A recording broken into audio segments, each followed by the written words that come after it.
आप लोगों ने सुना होगा कि जिसके ऊपर भूत बाधा होती है वो आदमी बहुत परेशान रहता है।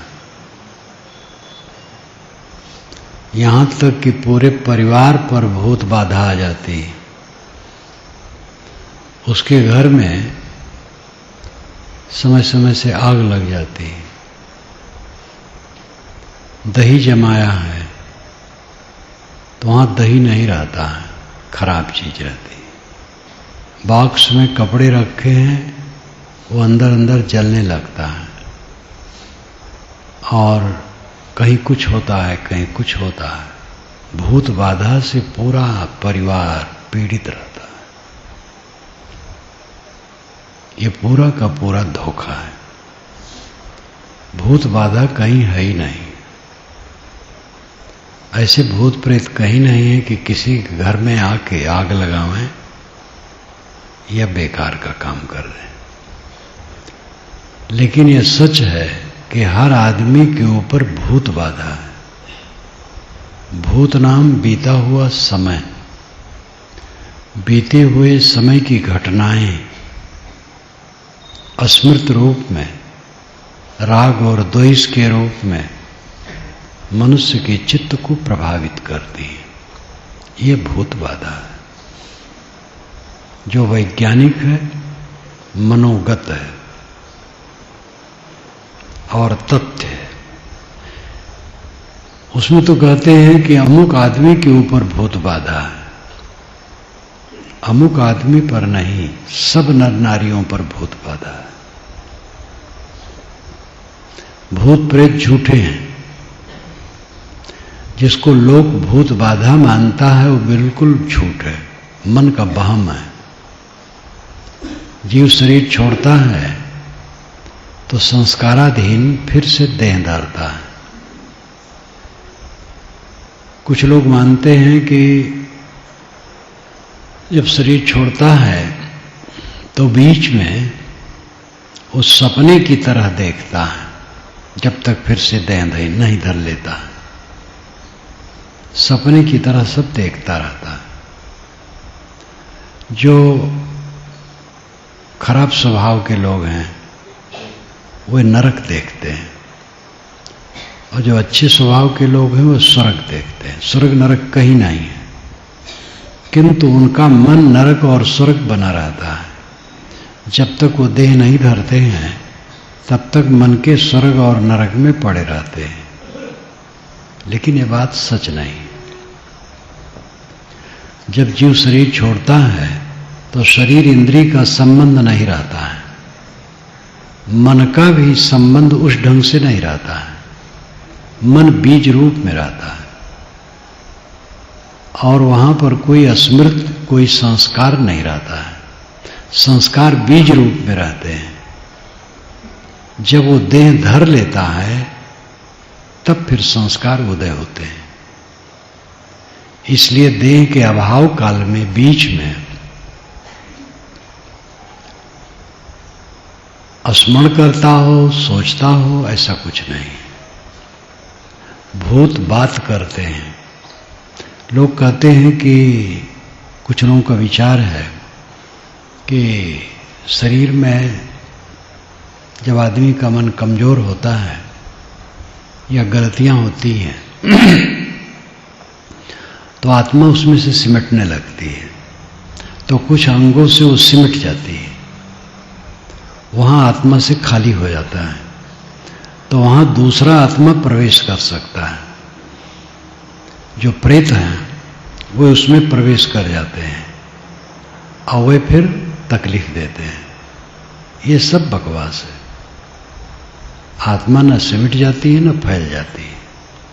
आत्मा जब तक शरीर में है, शरीर भर का वो दृष्टा और साक्षी है और कोई दूसरा आत्मा उसमें प्रवेश नहीं करने वाला है। कोई भूत पे प्रवेश करने वाला नहीं। ऐसे लोग भी हैं जो मानते हैं कि पवित्र आत्मा अपना प्रभाव दूसरे पर डालते हैं। लेकिन पवित्र आत्मा पर डालते हैं। ऐसा कोई पात्र ही नहीं है तो कहां डाले? वो डाल सकते हैं। बुद्ध ने एक बार कहा था कि मैत्रेय रूप में मैं फिर से जन्मूंगा। कहा वहां कुछ नहीं था, अनुगामियों ने बना लिया। बुद्ध सही आदमी थे, सही संत थे, बेकार की बात वो नहीं कहेंगे। लेकिन अनुगामी लोग सब बनाते रहते हैं। बुद्ध कहे थे लोगों के अनुसार कि मैं फिर से एक बार जन्म लूंगा, मेरा नाम रहेगा मैत्रेय, मैत्रेय के रूप में आऊंगा। अथवा ये मान लिया गया कि मैत्रेय नाम का व्यक्ति होगा, उसमें वो उतर आएंगे। 2500 वर्ष हो गए, मैत्रेय में उतरे नहीं और मैत्रेय की घटना घटी नहीं। प्रयास किया गया, थियोसॉफिकल सोसाइटी द्वारा यह प्रयास किया गया कि बुद्ध को उतारा जाए जे कृष्णा मूर्ति में। जे कृष्णा मूर्ति के दूसरे भाई भी थे, दोनों थियोसॉफिकल सोसाइटी में समर्पित हो गए थे थोड़ी थोड़ी उम्र में। तो उनमें उतारने की चेष्टा की गई। एनी बेसेंट उसके उस समय बहुत प्रसिद्ध थी, योग्य, जो विदेशी महिला थी। तो उन्होंने संगठित करके पूरी सोसाइटी को इन दोनों में से किसी में उतारने की चेष्टा की गई। तो जो दूसरे भाई थे उसी तो मर गए, न मालूम कैसा कैसा प्रयोग किए, को रह ही नहीं गए। उनके पिता ने मुकदमा चलाया कि हमारे बच्चे को हमें दिया जाए, एक तो मर गए, एक बाकी। और मुकदमा चला। सुप्रीम कोर्ट ने थियोसॉफिकल सोसाइटी को हरा दिया और जे कृष्णा मूर्ति के पिता को विजयी बनाया और कहा कि ये सब कुछ नहीं, इसके लड़के को लौटाया जाए। तो प्रिवी काउंसिल में उन्होंने दावा किया। उस समय अंग्रेज गवर्नमेंट का जमाना था। यहाँ सुप्रीम पावर के ऊपर भी, सुप्रीम कोर्ट के ऊपर भी इंग्लैंड में प्रिवी काउंसिल था। तो वहाँ पर दावा किया। प्रिवी काउंसिल ने एनी बेसेंट का समर्थन किया। अब उसके ऊपर तो कुछ था नहीं, समर्थन गलत था। क्यों किया पता नहीं, लेकिन उसके ऊपर कुछ था ही नहीं, तो सब मजबूर थे। तो फिर जे कृष्णा मूर्ति थियोसॉफिकल सोसाइटी में रहे और उनके ऊपर बुद्ध को उतारने की चेष्टा की गई। हॉलैंड में 6000 सदस्य थियोसॉफिकल सोसाइटी के इकट्ठे हुए और ये हुआ कि अब बस उतारा जाएगा। जे कृष्णा मूर्ति कुछ ऐसे आदमी नहीं थे, सरल आदमी थे। उनको इससे और ऊब हुई और आशा थी कि जब वो मंच पर खास दिन बैठेंगे तो कहेंगे कि जे कृष्णा मूर्ति चला गया, अब मैत्रेय, मैं मैत्रेय हूं, और बस उसी भाषा में वो बोलेंगे। लेकिन जब वो बैठे तो कहे मैं जे कृष्णा मूर्ति हूं और कोई मैत्रेय नहीं आया मेरे पास। तो सब निराश हो गए। तब से वो थियोसॉफिकल सोसाइटी से भी उदास हो गए और अपने ढंग से देश विदेश में वे प्रवचन करते रहे और गृहस्थ वेश में रहते थे। उन्होंने विवाह नहीं किया, सूट में रहते थे और सामान्य रूप में विचारक थे, मनोविज्ञान पर ज्यादा बोलते थे, अच्छी बात कहते थे। उनका कोई सिद्धांत नहीं था और उनको गुरु मात्र से वितृष्णा हो गई, तो गुरु का ही खंडन करने लग गए। ये उनकी कमजोरी थी। कहीं कोई गुरु जालसाज हो तो सब गुरु तो जालसाज नहीं होते हैं। कोई गुरु भ्रष्ट हो तो सब गुरु भ्रष्ट तो नहीं होते हैं। कोई साधु वेशधारी भ्रष्ट हो सकता है, तो सब साधु वेशधारी भ्रष्ट तो नहीं है। कोई गृहस्थ चोर डाकू हो सकता है, तो सब गृहस्थ चोर डाकू तो नहीं होते हैं। लेकिन आदमी जब समझता नहीं है सत्य को, तो एकांगी निर्णय कर जाता है। बात वह सच होती है जो अति व्याप्ति, अव्याप्ति और असंभव दोष से रहित हो। एक लेखक ने लिखा कि महात्मा ज्यादा दुखी रहते हैं, उनका मन बहुत खराब रहता है, वो ज्यादा दुखी रहते हैं। एक योगी ने लिखा, वो 2 पत्नी वाले, वो योगी, तो उन्होंने लिखा, मैं साधुओं को जानता हूं, ये विरक्त साधुओं को जानता हूं, इनका मन सही नहीं रहता है, इसलिए योग जिसे करना हो विवाह करके रहे। और ये विरक्त साधु का मन विषय वासना में लगा रहता है, और जो गृहस्थ होता है वो विषय वासना में रहता ही है, तो उसका मन उसमें नहीं जाता है। और ये विरक्त साधु का मन विषय वासना में लगा रहता है, मैं अच्छी तरह से जानता हूं। इसलिए जो योग करना चाहे वो शादी करके रहे। वो 2 पत्नी वाले थे, गोरखपुर के थे, उनकी संस्था आज भी चल रही है, वो मर गए। वे सब साधुओं को जानते थे, सब साधुओं के मन में वो बैठे थे कि सब साधुओं का मन खराब रहता है। दूसरे लेखक ने लिखा जो अभी जीवित हैं कि मैं जानता हूं साधुओं का मन ज्यादा खराब रहता है और ज्यादा दुखी रहते हैं, सबसे दुखी साधु रहते हैं। ये सब कथन सही नहीं है। विरक्त जितने हैं सब विषय वासना सोचते रहते हैं। ये तो दाई जाने अपनी नाई, अवध क्षेत्र में कहावत कहते हैं, दाई जाने अपनी नाई। दाई अपनी तरह सबको जानते हैं, अपना मन खराब है तो सबको खराब समझते हैं। ऐसे साधु वेशधारी हो सकते हैं जो आचरणहीन हो, इसमें कोई आश्चर्य नहीं है। लेकिन सब साधु आचरणहीन नहीं होते। जो साधना में लगा है साधु, विषय क्रिया से वो परे रहता है। मन में विषय वासना आ सकती है, लेकिन वो दूर कर देगा। और साधते साधते अगर वो साधता है तो मन निर्विषय हो जाएगा, और ऐसा निर्विषय हो जाएगा कि 24 घंटा निर्मल रहेगा। इतने पर भी सावधानी की तो जरूरत है ही है। लेकिन सब साधुओं के मन में विषय वासना रहती है, ये बकवास। सब साधु ज्यादा दुखी रहते हैं।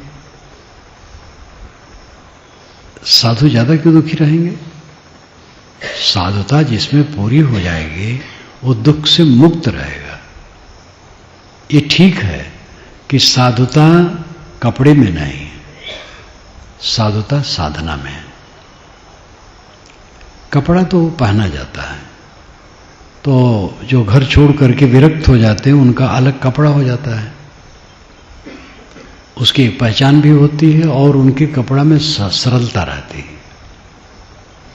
साधुओं का कपड़ा आड़बंद और अचला, आड़बंद लंगोटी 2 फर्री एक कमरे में बांध लिया और एक उसमें फंसा करके पीछे लगा लिया, ये आड़बंद मुर्दा का साज। ऊपर से कफन, ये जो हम लोग अचला पहनते हैं कफन है। तो ये सरल है, बिला सिला हुआ, सहज सरल। चिकित्सक भी बताते हैं कि कपड़ा वो अच्छा होता है जिसके पहनने से शरीर में काफी हवा लगती रहे। तो इसलिए भी ठीक है, सरल भी है। लेकिन इसके पहनने से कोई वैरागवान नहीं हो जाएगा। जब वैराग होगा तब वैरागवान होगा। और कोई धोती कुर्ते में है, शर्ट पैंट में है, साधना करता है, उसका भी मन वैराग से भर सकता है। साधुता और वैराग्य साधना में है, कपड़े में नहीं। कपड़ा तो एक मर्यादा है और सादगी है। साधुओं का कपड़ा सादगी से है और ठीक है, लेकिन कपड़ा मात्र से वैराग नहीं होता है। और साधु के कपड़े में जितने हैं वो सब दुखी रहते हैं, ये बात ठीक नहीं है। व्याप्ति दोष, अव्याप्ति दोष, असंभव दोष, कथन में 3 दोष होते हैं। गाय वह है जिसके सींग है, यह कथन दोषयुक्त है, क्योंकि यह व्याप्ति दोष से पूर्ण है। सींग भैंस की भी होती है, गैंडा की भी होती है, हिरण की होती है, बहुत जानवर की सींग होती है, इसलिए सींग और में भी व्याप्त है,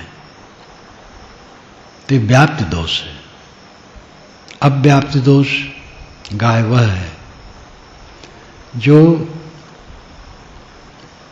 बगरी होती है, लेकिन बगरी ही नहीं होती है, सफेद भी गाय होती है, काली भी गाय होती है, तो अव्याप्ति दोष है। असंभव दोष, गाय वह है जिसका खुर फटा नहीं होता है, यह असंभव दोष है। गाय का खुर फटा होता है, घोड़े का खुर फटा नहीं होता है। तो असंभव दोष, व्याप्ति दोष, अव्याप्ति दोष से जो रहित है वो कथन शुद्ध है। साधु दुखी होते हैं, ये कहना बिल्कुल गलत है।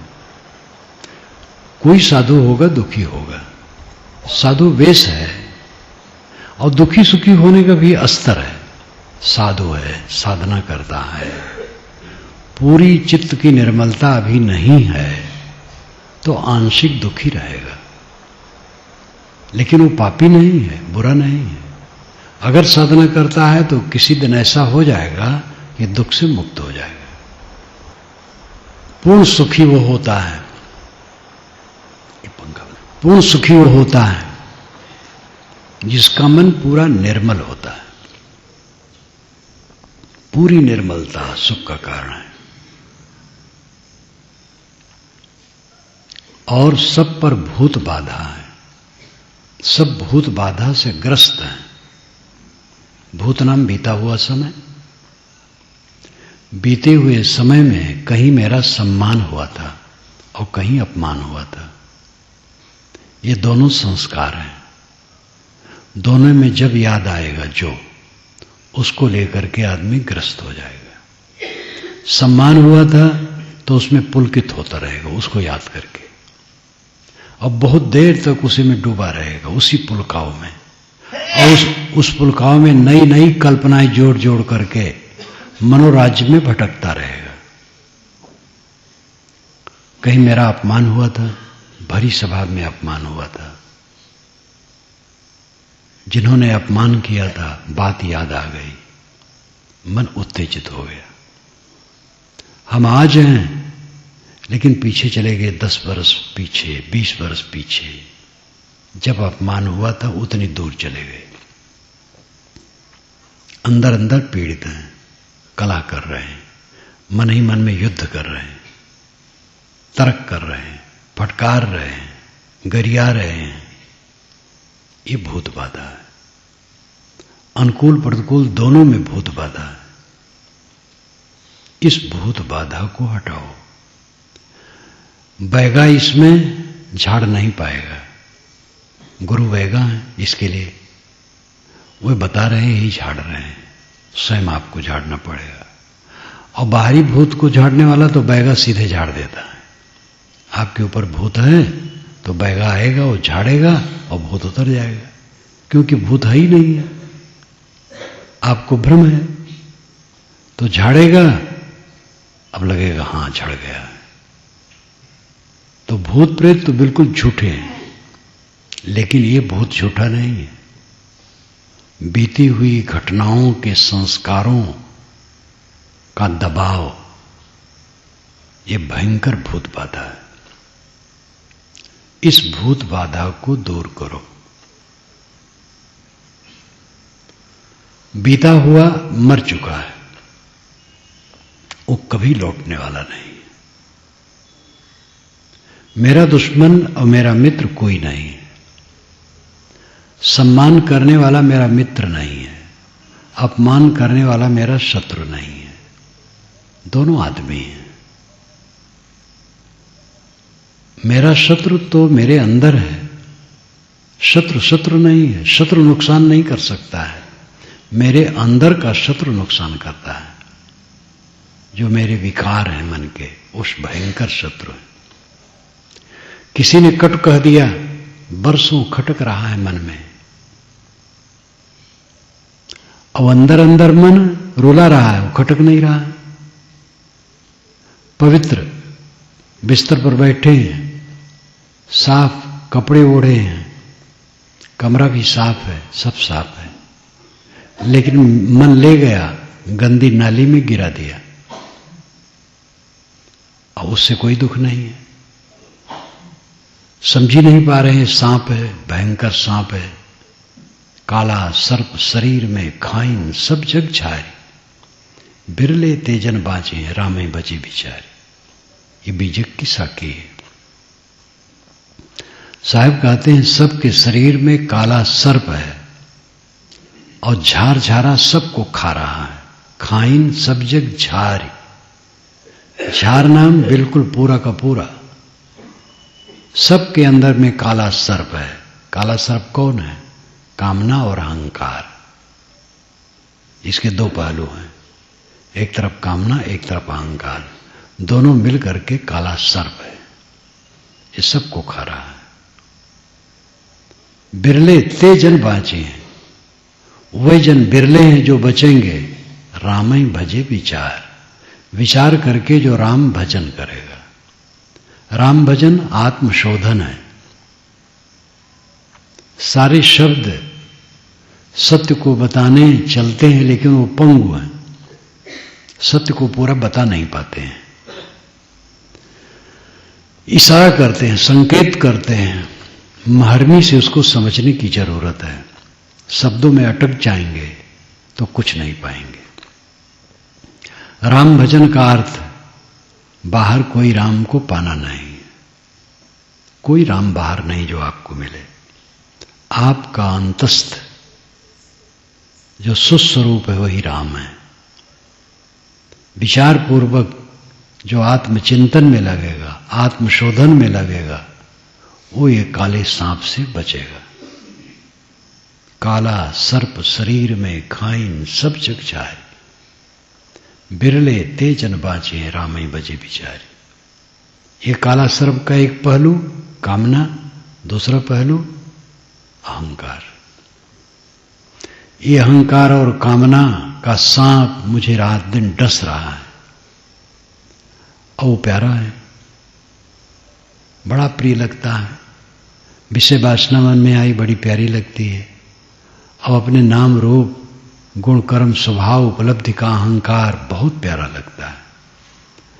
मेरे शरीर का रूप, मेरे शरीर का नाम, इसके गुण कर्म, इसके स्वभाव, इसकी उपलब्धियां, घर द्वार जगह जमीन पद प्रतिष्ठा, जितना कुछ मिल गया सब में अपना अहंकार जोड़ लिया, और इसी में हम पच रहे हैं रात दिन। इन्हीं विकारों को लेकर के चल रहे हैं। बिरले तेजन बाचे रामे भजे विचार। विचार पूर्वक जो राम भजन करेगा, राम अकेला है, और ये सब नकली है। शरीर नकली है, शरीर का नाम नकली है, शरीर के गुणकर्म क्षणिक हैं, शरीर की उपलब्धियां क्षणिक हैं। मकान उपलब्ध हुआ, जमीन उपलब्ध हुई, परिवार उपलब्ध हुआ, शिष्य शाखा उपलब्ध हुई, मानवाई प्रतिष्ठा उपलब्ध हुई, सब क्षणिक है, आई और गई, कुछ रहने वाला नहीं। अपनी वृत्ति को पदार्थ पार करो। पुराने पारखी संत ये कहा करते थे, पदार्थ पार वृत्ति। साधक वह है जिसकी वृत्ति पदार्थ पार हो। जितने पदार्थ हैं, पदार्थ कहते हैं पद के अर्थ को। घट एक पद है, घ और टा, ये दो अक्षर मिलकर के एक पद है। और इसका अर्थ कहाँ है? जमीन पर रखा हुआ मिट्टी का एक खोल, जिसमें दीवार बनी है, चारों तरफ से घेरा बना है, वो पदार्थ है। घट पद है और घट का जो पदार्थ है वो एक द्रव्य है, उसका उपयोग है। और घट का जो ज्ञान है वो हमारे मन में है। ये तीनों तीन है, घट का ज्ञान और घट पद और घट पदार्थ, ये तीनों अलग अलग हैं। घट घड़ा है, वो पदार्थ है, वो जमीन पर रखा है। और घट ये पद मात्र है, घा ओटा, और उसका ज्ञान हमारे मन में है। जितना पदार्थ है वो सब प्रकृति का विकार है, और राम इससे अलग बिल्कुल निर्मल है। राम को, आत्मा को, नूर को, सुई नूर दिल पाक है, सुई नूर पहचान, ब्रह्म को, परमात्मा को, वो आपका अस्तित्व है। अपने को पदार्थ पार करो। मन में जो पदार्थ आता है वो पदार्थों में आपको डुबाता है। जब मन के सारे पदार्थ शून्य हो गए तो आप अकेले रह गए। इसका अर्थ यह है कि मन शांत हो गया, संकल्प रहित हो गया, पदार्थ रहित हो गया। मन पदार्थों को पकड़ता है तो पदार्थ आपके सामने आता है। मन सारे पदार्थों को जब छोड़ देता है तो आप अकेले रह जाते हैं। मन से सोच सोच करके सारे दृश्यों को आप अपने सामने उपस्थित करते हैं, और जिसका ख्याल नहीं रहता, कुछ नहीं रहता है। आपका अपमान हुआ था और आपको बड़ा दुख हुआ था, और उसकी चोट आज भी है। जब ख्याल आता है तो मन पीड़ित हो जाता है, लेकिन अब ख्याल इस समय नहीं है तो कोई पीड़ा नहीं। जब ख्याल आया तब पीड़ा हुई। वो पीड़ा क्यों है? अज्ञान से। ज्ञानी को पीड़ा नहीं होती। ज्ञानी वह है जिसको पीड़ा न हो, किसी की वियोग से पीड़ा न हो, कोई घटना से पीड़ा न हो, अनुकूलता में खुशी न हो, प्रतिकूलता में पीड़ा न हो, समता में रहे, वो ज्ञानी है। ज्ञानी होने का अर्थ जानकार नहीं है। जानकार होना, जानकार तो बहुत लोग हैं, सभी लोग जानकार हैं। ज्ञानी वह है जाने हुए के आदर में जो रहता है, यानी जाने हुए का आदर करता है, जो जाना हुआ है उसका जीवन में प्रयोग करता है, वो ज्ञानी है। मोह नहीं करना चाहिए, ये जाना हुआ है। मोह न करना ज्ञान है। मोह के कारण पीड़ा होती है। हमें अपने नाम रूप के प्रति मोह है, इसलिए पीड़ा होती है। अगर हम समझते हैं शरीर शव है, लाश है, गीला लिबलिबा लाश, इसका नाम झूठा है, व्यवहार के लिए है, और नाम में कोई दम नहीं है। और जो कुछ उपलब्धियां हैं पानी की धारा की तरह, पानी के बुलबुले की तरह बह रही हैं। सारे संबंध पानी के बुलबुले हैं, और उनमें सुखाभास मृग मरीचिका की तरह है। इस भेद को समझो और ख्याल में रखो। हमारे चारों तरफ जो कुछ भी है दिखाई देता है, सब पानी के बुलबुले की तरह है, बनता है मिटता है, बनता है मिटता है। और इनमें सुखाभास होना मृग मरीचिका की तरह है। मृग मरीचिका, जेठ की धूप की लहरियों में पानी का आभास मृग मरीचिका कहलाता है। इसी प्रकार इन पदार्थों में सुख का आभास मृग मरीचिका है। जैसे पानी उसमें नहीं है, जेठ की धूप की लहरियों में पानी नहीं है, आभास है पानी का। जैसे चांदी, सीप में चांदी नहीं है, चांदी का आभास है। जैसे रस्सी में सांप नहीं है, सांप का आभास है। मिलित अंधकार प्रकाश में रस्सी में सांप का आभास होता है। घोर अंधकार हो तो आभास नहीं होगा, रस्सी दिखेगी नहीं। पूर्ण प्रकाश हो तो आभास नहीं होगा, क्योंकि पूर्ण प्रकाश में तो रस्सी रस्सी दिखेगी। जब धुंधला रहता है तो पड़ी भई रस्सी में सांप का आभास होता है। तो सांप होता नहीं है, सांप का आभास होता है, भ्रम होता है।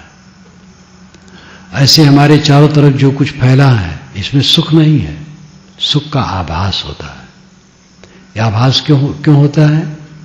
क्योंकि अविद्या है, अज्ञान है, समझ नहीं है। इसी अज्ञान को मिटाने के लिए प्रयास करने की आवश्यकता है। ये साधना इसी अज्ञान का प्रयास है, अज्ञान मिटाने का प्रयास है। अज्ञान हमारा मिट जाए, जो हम गलत समझते हैं वो खत्म हो जाए। गलत समझना यानी जो जैसे वैसे न समझना, गलत समझना है। सारा संबंध दुख देता है, असंबंधता सुख है। असली सुख है असंबंधता, केवल अकेले रह जाना, शुद्ध शांत अद्वैत निराधार कैवल्य, ये सच्चा सुख है। जहां द्वैत हुआ दुख शुरू हुआ, संकल्प हुआ दुख शुरू हुआ, याद आया दुख शुरू हुआ, दूसरे की उपस्थित हुई दुख शुरू हुआ। अपने पास किसी की उपस्थित ना आने दो, अपने पास स्वयं उपस्थित रहो। देखो कितने क्षण अपने पास रहते हो। आपके पास कुछ नहीं रहता है, केवल आप रहते हो कितने क्षण। जब हम दृश्यों की याद करते हैं तो अपने पास दृश्य उपस्थित कर लेते हैं। प्रपंच, कोई प्रपंच नहीं। मांडूक्य उपनिषद में एक गद्यात्मक मंत्र है, बड़ा महत्वपूर्ण है। नान्तः प्रज्ञम न बहिष्प्रज्ञम नोभयतः प्रज्ञम न प्रज्ञम न प्रज्ञम न प्रज्ञान घनम अव्यवहारम ग्राह्यम लक्षणम चित्तमपदेश में एकात्म प्रत्ययसारम प्रपंचोपशमम शांतम शिवम अद्वैतम चतुर्थम मन्यन्ते सा आत्मा सा विज्ञा। उपनिषद सौरभ में इसका विवरण दिया गया है। नान्तः प्रज्ञम, भीतर कुछ नहीं जानता। ध्यान दीजिए, नान्तः प्रज्ञम, न अंतः प्रज्ञम। अंतः भीतर, न प्रज्ञम कुछ नहीं जानता। न बहिर्प्रज्ञम, बाहर कुछ नहीं जानता। नोभयतः प्रज्ञम, न दोनों तरह जानता, भीतर और बाहर। न प्रज्ञम, वो ज्ञाता नहीं है। न अप्रज्ञम, वो अज्ञाता नहीं है।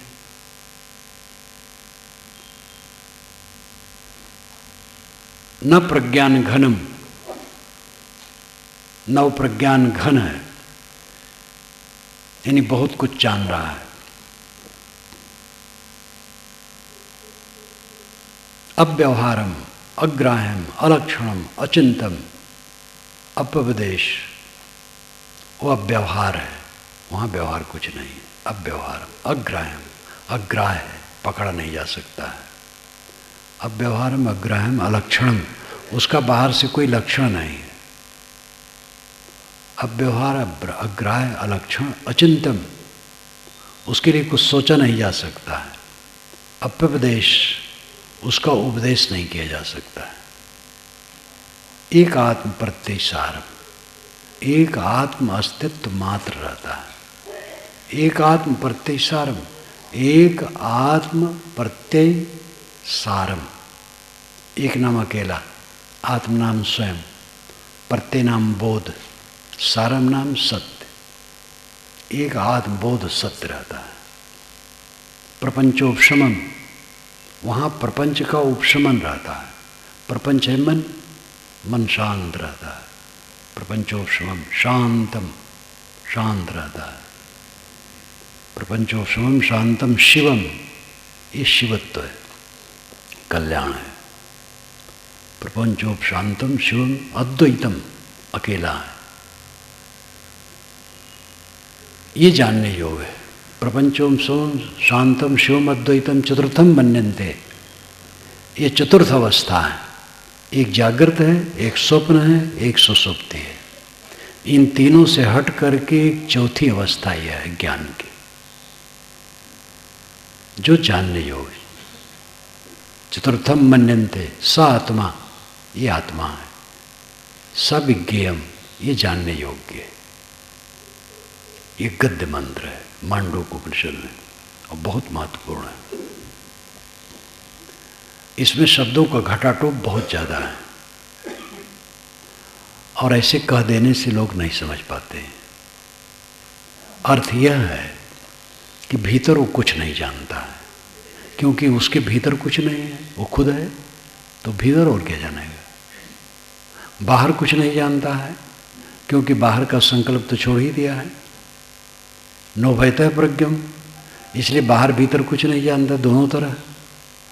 न वो प्रज्ञ है, न अप्रज्ञ है। प्रज्ञ नाम वहाँ ज्ञाता नहीं है। चित्त शांत है तो ज्ञाता कहाँ है। लेकिन अप्रज्ञ नहीं है, वो जड़ नहीं है ज्ञान स्वरूप। वो अव्यवहार है, उसका व्यवहार नहीं होता। व्यवहार मन इंद्रियों का होता है।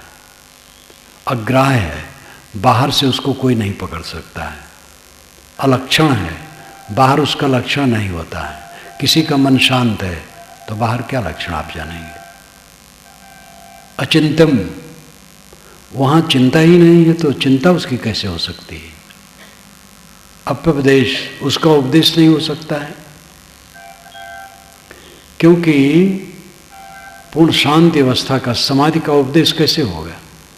समाधि में बोला नहीं जाएगा, और बोला जाएगा तो समाधि टूट जाएगी, और बोला जाएगा तो शब्दों से कहा जाएगा। सुनने वाला शब्द सुनेगा, उसकी समाधि उससे कैसे लग जाएगी। वो तो वैसे करे तो उसको लग जाएगी। संकेत होगा, केवल निर्देश होगा। आपसे मैंने कहा कि अमुक जगह बहुत रमणीय है, पर्वत है, झरने हैं, नदियां हैं, वन है, बहुत बढ़िया क्षेत्र है।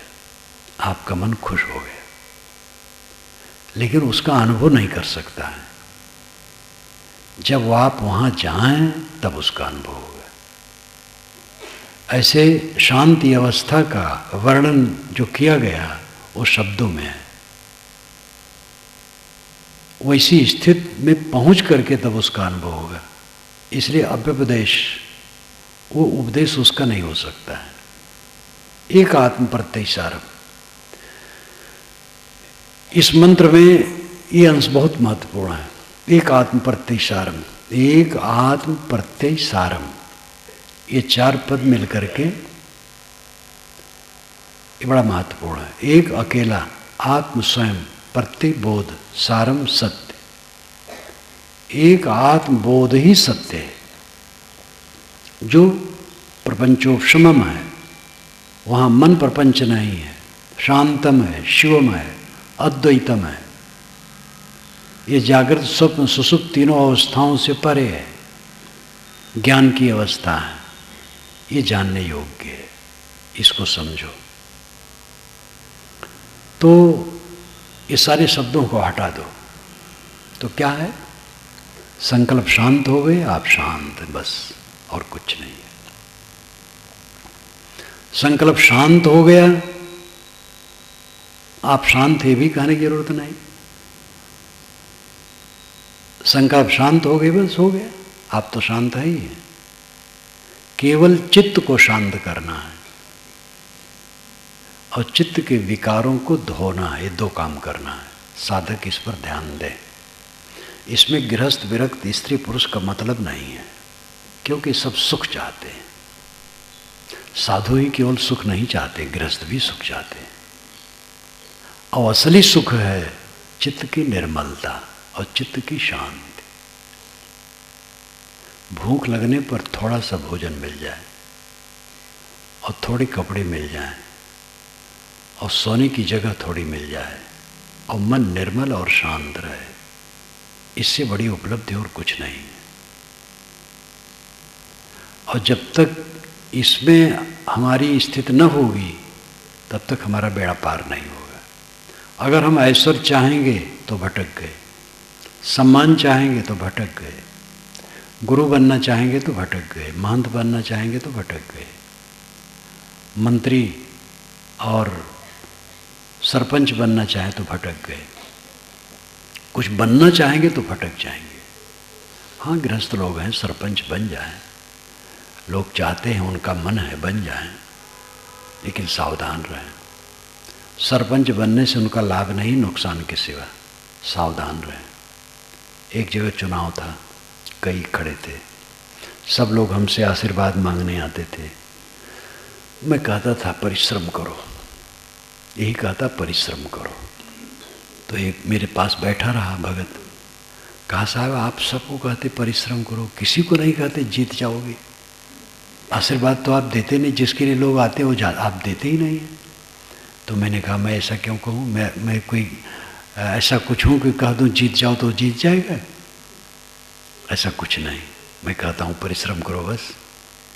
जब सभा में बैठा तब मैंने कहा कि जो जीत जाएगा वो सुभागा नहीं है, जो जीत जाएगा अभागा होगा, क्योंकि वो पाप करेगा, पैसा आएगा खाएगा और पाप करेगा। तो मैं क्यों आशीर्वाद दूं? हाँ, यह है मेरी शुभकामना है, जो जीत जाए सावधान रहे, पाप न करे, पब्लिक का पैसा न खाए, सेवा करे तो पुण्य प्राप्त करेगा। जो जीत जाए सावधानी रखे। जो सरपंच नहीं वो कमा खा रहे हैं, क्या सरपंच ही खा रहा है? सरपंच अगर कोई हो गया है तो समझे कि समाज की सेवा करने का मुझे सौभाग्य मिला है। एक ड्यूटी है और बहुत खतरनाक ड्यूटी है, क्योंकि जहाँ ऐश्वर्य सामने आए वहाँ भटकने में देरी नहीं है। पैसा, एक एक पैसा समाज का है, उसकी सेवा में लगे। और इसको मैं एक पैसा न खाऊं, मेरे पास खाने के लिए है, अपने घर में है, उसको खाऊंगा। ऐसा कोई करे तो पुण्य प्राप्त करेगा। ज़्यादातर लोग ऐसा नहीं करते हैं। जो मंत्री हुआ बहा, फिर पता नहीं कहाँ बहा करके जाएगा। विरल विरल मंत्री हैं जो धन्य हैं, और ऐसे बहुत होते हैं। एक घटना मैं बताया करता हूँ। बिहार में नायक जी थे, वो मुख्यमंत्री थे। जब उनके घर में विवाह पड़ा तो न वहाँ सड़क थी ठीक, बिजली तो थी ही नहीं। बहुत पुरानी घटना है, भारत आज़ाद होने के कुछ दिन बाद की बात है। तो अफसर और अन्य नेता लोग मिल करके जो टूटी फूटी सड़क थी उस पर मिट्टी और मोरवी ला करके पाटे, मुख्य सड़क से उसको जोड़े और बांस गाड़ करके बाजार से गांव तक बिजली के वायर ले गए। जब वह विवाह के एक दिन पूर्व पटना से गए, मुख्य रोड से जब गांव की तरफ मुड़े तो देखी कि सड़क पाटी गई है और बांस पर वायर फैलाए गए हैं। कुछ नहीं बोले। जब वहाँ पहुँचे तो कहे कि ये किस पैसे से सड़क पाटी गई है और किस पैसे से बांस गाड़ करके वायर लाया गया है। मैं तो नहीं कहूँगा कि सड़क पाटी गई तो खोद खोद करके मिट्टी इधर उधर फेंको, वो पाटी है, पाटी रहने दो। लेकिन ये सब बांस हटाओ और वायर हटाओ, गैस के प्रकाश में विवाह होगा। ये पब्लिक का पैसा व्यक्तिगत काम में क्यों फूका जा रहा है? सब हटा दिया गया। ऐसे लोग भी मंत्री होते हैं, आज भी ऐसे हैं। कम है। कहीं भी रह करके जितना ऐश्वर्य बढ़ेगा, सावधान, गुरु हो गए, साथ में समाज है, धन दौलत आता जाता है, मठ है, सावधान रहो, नहीं तो नरक होगा, पक्का है नरक होगा। अगर अहंकार किए, भूले, कायदे की विपरीत चले तो नरक होगा। नरक क्या है? मन का विकार। अहंकार मन में आया, नरक हो गया। वासना आई, नरक हो गया। तृष्णा आई, नरक हो गया। मुझे लोग सम्मान दें, जो सम्मान नहीं दिया उस पर दृष्टि हमारी खराब हो गई, नरक हो गया। मन हरदम निर्मल है, हरदम निर्मल, हरदम निर्मल। मल उसमें रहे ही ना, भोजन नहीं मिलेगा। ज़्यादा पैसा इकट्ठा होने से भोजन मिलता है, और भोजन के अलावा कुछ और चाहिए? जो चाहिए शरीर के लिए सब मिलेगा। पाप न करें, बहुत बड़ी साधना है, और इसी से आदमी को दुख दूर होगा, नहीं तो दुख नहीं दूर होगा। चमक जाएगा बाहर से, बड़ा मकान बन जाएगा, बड़ा मठ बन जाएगा, बहुत पैसा आ जाएगा, बाल बच्चे रहेंगे, सम्मान रहेगा, प्रतिष्ठा रहेगी, साधु हैं तो उनके शिष्य भी हो सकते हैं। लेकिन अगर मन निर्मल नहीं है तो वो दशा नहीं आएगी। इस असलियत को देखें, अपने आंतरिक ऐश्वर्य को समझें। भूत बाधा सब पर है, सब भूत बाधा से ग्रस्त है। बीती हुई घटनाओं को लेकर के सब पीड़ित हैं। जो पुलकाव है वो भी पीड़ा है। हमें सम्मान मिला था, अब उसको लेकर के सोच रहे हैं, ये भी पीड़ा है। अपमान मिला था, पीड़ा है। सम्मान और अपमान जो हमें पहले मिला था, सुख दुख मिले थे, हानि लाभ हुई थी, वो सब का कूड़ा कबाड़ चित्त में भर करके जलते रहना, उबलते रहना, उसी में समय बर्बाद करना, अपनी दशा में न रहना, अपनी शांति में न रहना, ये भूत बाधा से ग्रस्तता का विषय है। सब भूत बाधा से ग्रस्त हैं। अपने अपने भूत को झाड़ो, स्वयं बैगा बनो। ये बाहर वाला बैगा काम नहीं करेगा। इसको झाड़ने के लिए साधु गुरु बैगा हैं, तो झाड़ रहे हैं, बता रहे हैं, बस झाड़ नहीं पाएंगे, क्योंकि असली भूत है यह। और वो भूत जो होता है, बैगा झाड़ता, वो भूत होता ही नहीं है, कहीं भूत प्रेत होते ही नहीं हैं। इसलिए बाहर का बैगा आकर के झाड़ के चला जाता है और अच्छा हो जाता है। मन में भ्रम था कि भूत चढ़ा है, बैगा ने पकड़ लिया तो भूत उतर गए, न चढ़ा था न उतरा, भ्रम था बस। और ये भूत जो चढ़ा है भ्रम नहीं है, यह तो असली है। हाँ, भ्रम मात्र वो भी है, अज्ञान से, लेकिन चढ़ा है, वो झूठ नहीं है। जब झाड़ेंगे तब उतरेगा। स्वयं अपना अपना बैगा बनना पड़ेगा सबको। भूत बाधा से रहित हो। बीती हुई घटनाओं के संस्कारों में पड़े मत रहो, मुर्दा में मत सड़ो। बीती हुई बात मुर्दा है, और उसकी याद करके जो उसमें उसकी अनुकूलता प्रतिकूलता में पड़ा रहा है, वो मुर्दा में सड़ने वाला है। भविष्य का सपना मत देखो, भविष्य है ही नहीं, सब वर्तमान होता जाता है।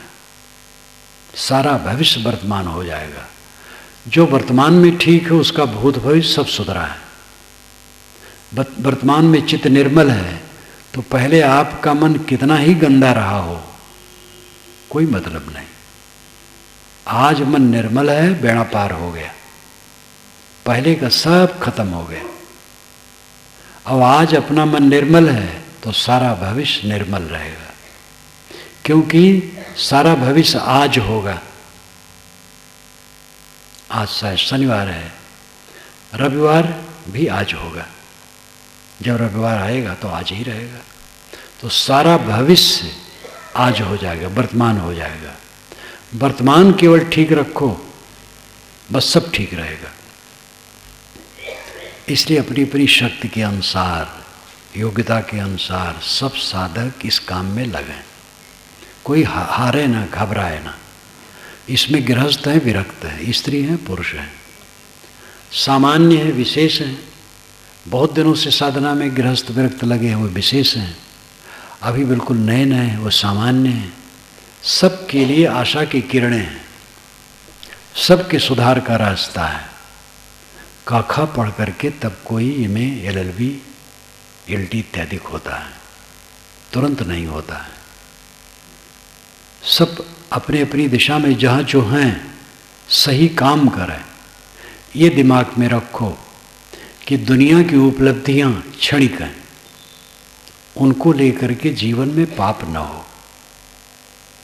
और मन में जो मैल आता है वो मैल को निरंतर काटते रहो, नहीं तो वो आपको काटेगा, कोई बचा नहीं पावेगा।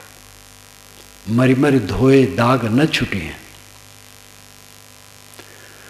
पाप कर लेने के बाद वो छूटना सहज नहीं होता है। जब किसी ने बीड़ी पीना शुरू किया, बड़े सहज रूप से शुरू किया, अब छूटना बड़ा मुश्किल हो रहा है। बिरले वीर हैं जो शराब छोड़ देते हैं, बिरले वीर हैं गांजा भांग छोड़ देते हैं। ऐसे वे वीर हैं जो विषय वासना छोड़ देते हैं। और बिना छोड़े कल्याण नहीं है। जितना विकार है वो हमें सब काटने वाला है। और जिन बातों को लेकर के हम भूलते वो कुछ रहने वाला नहीं है। न गृहस्थों की गृहस्थी रहेगी और न साधुओं का मठ का संबंध रहेगा। किसी का कुछ नहीं रहेगा। जब शरीर ही नहीं रहेगा तो क्या रहेगा? तो किसी बात के संबंध में रह करके जो मन में गुदगुदी होती है वो भ्रांति। किसी गुदगुदी में मत पड़ो, संभालो अपने को। अगर लौकिक उपलब्धियां हो रही तो बहुत सावधान, भयंकर स्थिति समझो। ज़्यादा लौकिक उपलब्धियां हो रही तो खतरा से खाली नहीं है। अगर साधु का सम्मान हो रहा है तो समझे वो नरक में डूबेगा, सावधान हो जाए। गोड़ पुजवाने के चक्कर में मत पड़ो। कितने साधु गुरु हैं, पैर उनका न पकड़ो तो बहुत नाखुश हो जाते हैं। चरणोदक न लो तो नाखुश हो जाते हैं। उनका जूठन न लो तो नाखुश हो जाते हैं। कहते साधु गुरु की सेवा करना तुम लोग नहीं जानते हो। साधु गुरु न बनो, सेवक बनो, साधक बनो। गुरु बनना नरक में डुबाना है, पुराने शास्त्रों में लिखा है। गुरु बनना अपने को नरक में डुबाना है। लेकिन गुरु लोग हुए हैं, आज भी हैं, तो क्या वो नरक में है? ये बात समझने की है। गुरु बनने की इच्छा नरक में डुबाना है। अपने आप को पूर्ण स्थित कर ले, फिर अगर अपने को संभाल पाए तो दूसरों को भी दीक्षा दे। साधना का क्रम क्या है? साधना में लगना, किसी सद्गुरु जो विवेक साधन संपन्न हो ऐसे सद्गुरु की शरण में लगना और सेवा भक्ति साधना करके अपने को सुबस करना। दीर्घ काल तक करते करते जब अपना जीवन सुबस हो जाए, मन सुबस हो जाए, मन वाणी पर पूरी कब्जा हो जाए, ऐसे में कुछ लोग हैं जो दूसरे की सेवा के लिए दीक्षा देते हैं। कुछ लोग हैं जीवन भर नहीं देते हैं। साधु और गुरु में यही फर्क है। रामराज साहब ने कहा है साधु गुरु में ही फर्क है। साधु स्वच्छंद है और गुरु दया करके दूसरे को दीक्षा दे करके सन्मार्ग में लगाते हैं। लेकिन दूसरे को दीक्षा देना, सन्मार्ग में लगाना खतरे से खाली नहीं, बहुत खतरा है। फिर अपने को उसमें जोड़ करके अहम मम शुरू होता है। साधना नहीं रह जाती, शांति नहीं रह जाती है, सजगता नहीं रह जाती, भटकना शुरू होता है। जो अपने को सबस कर ले पूर्ण रूप से, वो गुरु बने। न बने तो अच्छा है, बने तो अपने को पूर्ण सबस करके, पुलकाव न हो, मान बढ़ाई की इच्छा ना हो, मान बढ़ाई से भागे, पैर छुआने से भागे, पैर पसार करके पैर रगड़ने के लिए आशा न रखे कि हम पैर फैला दे, लोग रगड़ें उसको, चरणोदक देने की चेष्टा न करें और झूठ खिलाने की चेष्टा न करें। अपने को संभाले, अपने सम्मान और प्रतिष्ठा से भागे, अपने को सतर्क रखे। सतर्क नहीं रखेगा तो गिरेगा, कोई बचा नहीं पाएगा। इसलिए साधु गृहस्थ जहाँ जो हैं सावधान रहें। जीवन की पूरी सफलता है मन की पूरी निर्मलता, निर्मल मन। और ध्यान समाधि में बैठो, मन शांत हो जाए, आकर्षण रहित चित्त हो, निर्मल चित्त हो। ये जीवन का सबसे ऊंचा सुख है, सबसे बड़ा ऐश्वर्य है। इसको पाने के लिए प्रयास करो और भूत बाधा पर ध्यान रखो। भूत प्रेत झूठे हैं, लेकिन बीती हुई घटनाओं के संस्कारों से पीड़ित रहना, ये असली भूत बाधा है। इसको दूर करो।